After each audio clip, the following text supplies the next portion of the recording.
Bulletin में खबर देंगे सवासिल लाहौर से, जहां हमारे नुमाइंदे अल्लाह वसाया के मुताबिक शहबाज शरीफ की अपने हलके में सफाई की निकासी के इंतजामात। मजीद तफसीलात जानेंगे अल्लाह वसाया की इस रिपोर्ट में।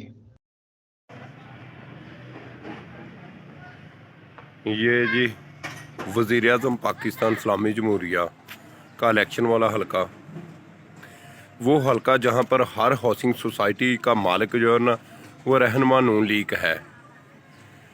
मगर अफसोस उनकी तकदीरें बदल गई, उनकी सोसाइटियों के ऊपर मेन रोड बन गए, लेकिन इन लोगों का हाल ना बदल सका। ये देख लो, यहाँ पर पैदल गुजरना भी मुहाल है। इसे नून लीग का गढ़ समझा जाता है।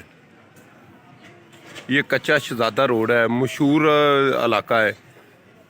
यहाँ से आज तक नून लीग के अलावा कोई इलेक्शन नहीं जीता।